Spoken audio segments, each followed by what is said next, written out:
Kita bicara ranah olahraga, saudara. Jelang laga final Piala Asia Futsal 2026, pendukung timnas Indonesia mulai memadati Indonesia Arena Kompleks GBK Jakarta mulai Sabtu sore.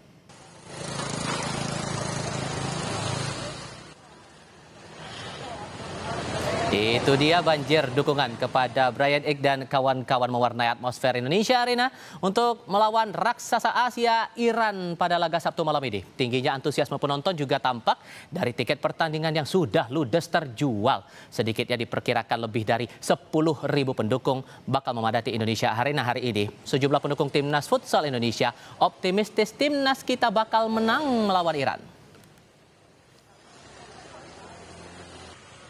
Indonesia ya pasti menang ya, menang 4-2 lah, 4-2. Iya. Kenapa nih? Kan Iran ini termasuk salah satu lawan yang cukup susah ya. Benar. Kalau aku lihat dari beberapa pertandingan sebelumnya, kayaknya kalau kita semangatnya supporternya ini kuat banget, yang lainnya jadi grogi gitu musuh-musuhnya. Indonesia pasti menang nih, 4-2 nih. Pertandingan ini kan sangat sengit ya. Kalau prediksi aku sih mungkin 2-1 Indonesia win. 2-1. Ini kira-kira siapa yang bakal ngegolin? Bryan Ig sama Firman Adriansyah. Oke, pemain jagoannya? Bryan Ig. Skor Indonesia Iran? Prediksi skornya itu 2-0 buat Indonesia.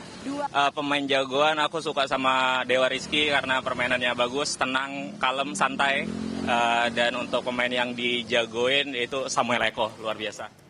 Dengan tren yang terbilang cukup positif untuk pertandingan kali ini, peluang tim futsal kita akan bagaimana ya di final Piala Asia Futsal 2026? Keunggulan apa pula yang bisa dimanfaatkan pemain kita untuk bisa mengalahkan Iran? Sudah hadir di studio kami analis sepak bola Iksan Mahar. Bung Iksan, apa kabar? Alhamdulillah baik. Terima kasih sudah datang bersama kami kali ini. Tadi sudah lihat ya visualnya, para pendukung sudah ramai-ramai datang, bahkan pertandingannya belum mulai, dijadwalkan baru pukul 7 malam. Betul. Tapi antusiasmenya luar biasa. Ini bakal jadi pressure nggak ya kira-kira dengan tren kita yang cukup positif ini di futsal? Kalau melihat dari gaya permainan kita, terutama dari hari pertama pertandingan ketika melawan Korea Selatan sampai kemarin semifinal, justru ini dinikmati oleh para pemain kita.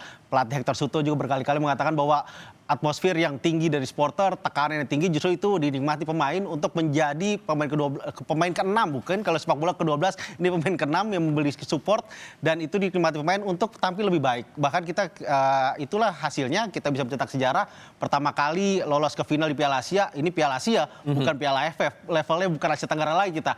Kalau kita kemarin sepak bola mengatakan kita ingin level dunia, tapi futsal udah duluan di level Asia. Kita dua besar ini sudah mengalahkan Jepang juga yang udah punya 4 gelar Piala Asia. Oke, dan tren kita juga terbilang cukup bagus di pertandingan yang terakhir gitu. Mengungguli Jepang 5 poin gitu. Dan tapi kalau melihat lawan kita nanti Iran yang saat pertandingan terakhir melawan Irak 4-2, kita perlu waspada dalam hal apa ya? Yang jelas kalau saya melihat dari permainan Iran, terutama sudah masuk fase gugur, itu Iran mirip-mirip seperti tim Jerman. Panzer nih, tim yang agak lambat panas karena melawan Uzbekistan mereka kalah dulu 2-0, melawan Irak juga 2 kali tertinggal, tapi setelah itu di babak kedua mereka bisa comeback dan juga bisa menang besar. Dan jadi ini tentu hal yang harus kita antisipasi. Kita punya tren bagus di babak pertama, bahkan semua pertandingan kecuali melawan Kyrgyzstan kita selalu mencetak gol lebih dulu dan itu di babak pertama. Tapi kita trennya di pertandingan sejak lawan Kyrgyzstan itu kita kebobolan di babak kedua, terutama setelah di atas menit ke-25. Jadi ini harus diantisipasi karena Iran punya kemampuan fisik yang bagus dan dia sudah berpengalaman, mentalitas sudah terbukti, jadi kita harus antisipasi ketika di pertandingan babak kedua tidak seperti kemarin lawan Jepang. Kalau seperti kemarin lawan Jepang kita unggul 2-0 dibalas, lawan Iran hasilnya mungkin akan lebih berbeda. Terakhir singkat saja jawabannya, kira-kira skor kita gimana nih nanti? Saya ingin menanti ini setidaknya tidak ada kedua tim akan mencetak gol, ya setidaknya kita bisa menang tipis lah 2-3 dengan pertandingan kali ini. Doa kita terbaik untuk timnas futsal kita yang akan bertanding pada pukul 7 malam nanti di Indonesia Arena. Bung Iksan, terima kasih banyak ya sudah mau berbagi pandangan bersama kami kali ini. Kami akan lanjutkan Kompas Petang sebentar lagi.